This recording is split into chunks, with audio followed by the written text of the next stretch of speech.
hal yang menarik dari hutan hujan tropis Rumbio ya, kalau dalam istilah kita dalam geografi hutan hujan tropis. Nah, sekarang ini kembali lagi ke yang tadi, akibat tekanan manusia untuk memenuhi kebutuhan hidupnya, manusia mengkonversi hutan menjadi perkebunan, nanti perkebunan menjadi sawah, kemudian perkebunan sawah menjadi permukiman, areal komersial, areal untuk jasa gitu kan. Nah, sehingga tutupan hutan semakin habis. Tapi apakah akan bisa habis hutan? Saya rasa tidak, karena hutan pun sendiri memiliki batasan. Kita bisa melihat misalnya jalan-jalan ke Sumbar, nah itu di Kelok 9 ataupun di Lembah Hanai, itu kan kiri kanannya banyak hutan, tapi nggak bisa dirambah. Kenapa? Karena itu ada hambatan lahan, hambatan medan, di mana lerengnya itu terjal. Lereng terjal dari segi geologi, dia juga batuan beku muda. Jadi walaupun diolah nggak mungkin menanami sesuatu di atas batu, kan seperti itu. Kata pohon sana tumbuh di atas batu. Kemudian hambatan lereng juga tidak akan mungkin kita bisa menanam komoditi di atas lahan yang lerengnya di atas 45%, bahkan yang lebih dari itu nggak bisa. Jadi dalam artian hutan yang ada di dunia, khususnya di Indonesia sekarang itu, sebagian besar itu memang hutan yang tinggal karena hambatan alami. Karena hambatan dari hutan itu hanya satu, lereng. Nah, tapi yang unik di sini dataran rendah, lerengnya relatif datar, walaupun ada sedikit, nggak banyak lah konsentrasinya yang miring atau lerengnya itu di atas 45% nggak ada. Paling maksimal yang ada 25 paling begitu, nggak terlalu banyak. Nah, secara fisik alam topografinya itu ini sangat potensial untuk dirambah oleh manusia, untuk dikonversi untuk memenuhi kebutuhan. Tapi kenyataannya sampai sekarang kita masih melihat hutan di sini masih alami, masih kita temui pohon-pohon yang itu dipeluk bisanya oleh 3 sampai 5 orang. Jadi itu butuh ratusan tahun untuk pohon itu bisa sebesar itu volume batangnya. Nah, jadi hambatan alam tidak ada, artinya kenapa bisa begini? Ini karena faktor manusianya. Nah, ini yang menarik di hutan adat Kenegarian Rumbio. Jadi bukan karena alamnya mereka terjaga hutannya, bukan, tapi karena memang karena manusianya yang mengerti, yang memiliki rasa kepedulian terhadap hutan dengan kearifan lokal ya, dengan aturan adat ya, seperti yang tadi malam sudah disampaikan oleh Datuk Ula Simano gitu. Kaum ini mempunyai hutan adat. Nah, kemudian ini memang hutan lindung yang tidak boleh diolah. Kemudian kalau ada juga hutan yang boleh diambil tapi untuk keperluan tertentu.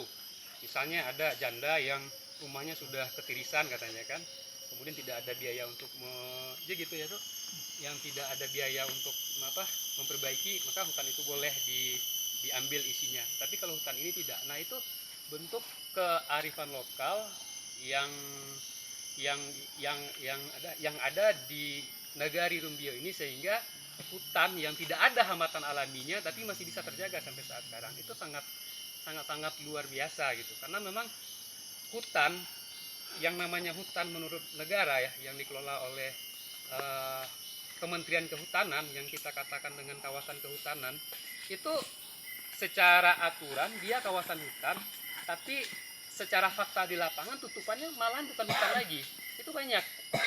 Contoh kota Palangkaraya itu, kalau sebagian besar di Kalimantan Tengah itu, sebagian besar wilayah itu masuk dalam kawasan hutan, tapi udah ada rumah penduduk di sana, udah ada apa gitu. Karena di Kementerian Kehutanan itu ada dua jenis peruntukan lahan. Yang pertama kawasan hutan. Kalau kawasan hutan itu milik negara, masyarakat secara pribadi tidak boleh.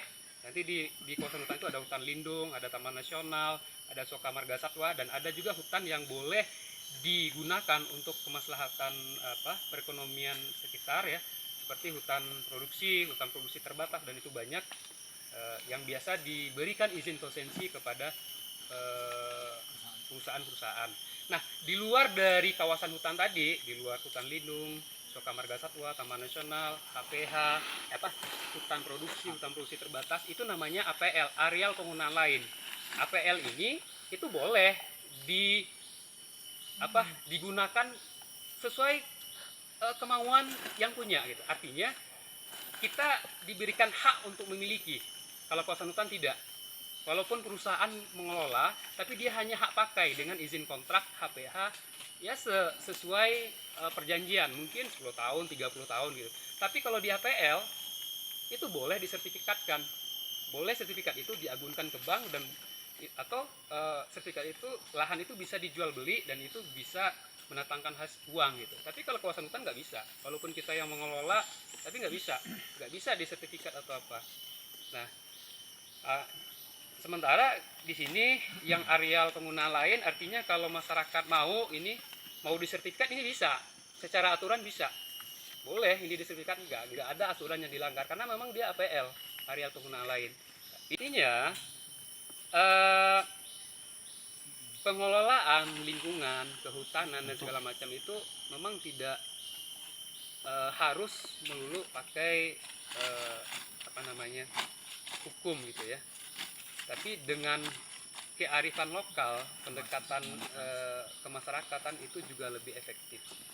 Nah, kalau misalnya ini udah menjadi kawasan hutan, dijadikan sebagai kawasan lindung misalnya, ada satu orang saja yang memotong pohon di sini dan ada yang melapor dan itu sudah kena pidana dan itu bisa dipenjarakan. Tapi kalau misalnya statusnya masih hutan adat itu nggak ada, negara nggak mengatur. Walaupun kita melapor ke negara pasti bilang itu bukan kawasan hutan, itu milik adat, bukan milik negara, pasti dia bilang seperti itu. Nah, tapi kan di sini aturan adat yang berlaku gitu. Ketika ada masyarakat yang ingin merusak, nah dia dihukum secara aturan adat. Nah, banyak di Indonesia yang hutan-hutannya masih bertahan dan itu bukan di kawasan hutan ya, dengan kearifan lokal seperti ini. Dan kearifan lokal ini memang harus kita jaga, nilai-nilainya harus kita serap dan harus bisa kita menduplikasi di tempat-tempat lain. Pola hutan adat yang ada di sini gitu. Terus kita bisa duplikasi kalau kita memang berkomitmen untuk menjaga tutupan hutan seperti itu. Ada lagi? Ada yang mau ditanyakan? Bisa ditangkap poin-poinnya. Wilayah yang sebenarnya secara hambatan dia tidak ada hambatan. Nggak ada hambatan. Kalau orang mau masuk sini mau nebang nggak ada hambatan. Kecuali kalau di lembah Hanai orang mau nebang itu susah karena lerengnya terjal. Kalau di sini nggak, siapapun bisa. Tapi karena kesepakatan adat, kemudian nilai-nilai yang sudah tertanam di masyarakat, akhirnya justru itu yang membuat hutan ini malah jadi lestari gitu. Bahkan yang saya baca itu di Indonesia itu kawasan hutan adat itu yang ditargetkan oleh pemerintah itu sekarang itu 12 juta hektar. Yang sudah masuk dalam dan diakui sebagai milik komunitas adat itu sudah 7 juta hektar lebih. Nah, artinya komunitas adat itu yang berhak mengelola. Mereka yang sebelumnya punya hak terhadap hutan mereka. Kalau dianggap sebagai hutan adat ini kan tidak dianggap milik negara, tapi benar-benar sebelumnya milik masyarakat adat. Segala pengelolaan itu menjadi milik masyarakat adat. Ya mungkin itu saja. Oke. Kemudian juga ini jika nanti kita wisuda, udah tamat dari kerja, kalau kita misalnya paham tentang aturan adat segala macam, bagaimana menjadikan hutan adat seperti ini, bisa mengelola, kita modifikasi seperti ini, nah itu bisa menjadi peluang juga kita bekerja di dunia NGO atau LSM, karena memang di banyak tempat yang menggerakkan masyarakat, misalnya ada hutannya ingin jadi itu memang banyak LSM gitu. Nah, intinya pola-pola yang seperti ini bisa diduplikat, bisa disalin ya, untuk bisa membuat di tempat lain hutan adat. Hutan adat ya. Nah, kemudian tadi kalau kita bercerita tentang hutan hujan tropis, ya di sini mungkin contoh yang sangat pas untuk hutan hujan tropis, di mana tumbuhannya besar-besar tapi nggak rapat gitu. Ya kalau kita lihat kan nggak terlalu rapat. Yang rapat itu ketika tumbuhan besarnya jarang, baru ada yang rapat yang kecil-kecil seperti ini. Nah, tapi ini akan ada batas jenuhnya yang kecil-kecil ini ketika yang besar tadi itu sudah menutupi kanopinya di atas, sehingga cahaya matahari tidak masuk lagi, dia akan kerdil. Nah, itu bentuk hutan hujan tropis. Kemudian hutan hujan tropis ini adalah hutan yang sangat baik, berfungsi sebagai daerah tangkapan air untuk daerah di bawahnya. Jadi ibarat kita mencuci piring, ada spons sabun ya. Kalau kita teteskan air di spons itu, dia akan menyerap air sedikit dan dia tidak langsung menumpahkan air, tapi diserap dulu.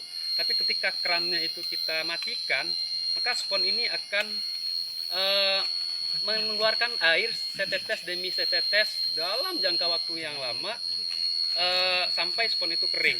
Nah, ibaratnya hutan hujan tropis ini berfungsi seperti itu. Ketika hujan turun, air hujan itu tidak langsung melakukan tidak langsung mengalir di permukaan, tapi lewat dulu ke dalam tanah, ada infiltrasi ya Bang ya, lewat perakaran, disimpan, kemudian dikeluarkan sedikit demi sedikit melalui mata air. Meskipun di musim panas mata airnya juga tetap mengalir. Nah, bukti hutan itu masih bagus kondisi ekosistemnya, salah satu indikatornya adalah perbandingan debit air yang keluar, debit mata air ataupun sungai yang mengalir dari yang berhulu dari hutan ini, itu fluktuasi debitnya tidak terlalu complang. Artinya ketika musim hujan itu debitnya sangat besar ya, bahkan terjadi banjir. Tapi ketika musim kemarau bisa hampir kering dan makan kering. Tapi di sini saya diskusi dengan Pak Datuk, walaupun musim kering, debitnya itu hanya berkurang sedikit, fluktuasinya itu enggak terlalu jauh. Artinya fungsi hutan sebagai serapan air gitu, mengatur keseimbangan itu masih berfungsi dengan bagus, dan itu bukti kalau hutan ini memang masih sangat baik, sangat sehat. Dan bahkan air yang dari sini juga dimanfaatkan oleh masyarakat sekitar untuk kolam, untuk air minum, untuk MCK, bahkan air Sukumbang yang berasal dari sini sampai ke Pekanbaru, sampai ke luar ke kabupaten lain juga sampai. Itu bentuk nilai tidak langsung yang kalau diuangkan itu sehari itu mungkin dari hutan ini aja triliunan uangnya. Mungkin dari air saja kita hitung berapa galon yang sampai ke Pekanbaru, yang sampai ke Duri. Kalau kita coba hitung uangnya itu bisa dapat juga. Berapa yang dipakai tidak dibayar. Belum lagi yang dipakai yang tidak dibayar. Itu berapa perputaran uang. Tapi ya memang wujud uangnya itu nggak nampak. Itu namanya valuasi ekonomi kalau di ekonomi lingkungan ya Bang ya. Belum lagi oksigennya itu sebenarnya juga bisa dihitung. Orang yang sehat gara-gara menghirup oksigen dari sini, mungkin itu jalanan panjang. Saya Ya rasa sedikit sudah ada tambahan pertanyaan lah. dari Pak Megi. Oke Bang, jalan kita lagi. Ya Pak Rudi. Oke. Pak Rahmat.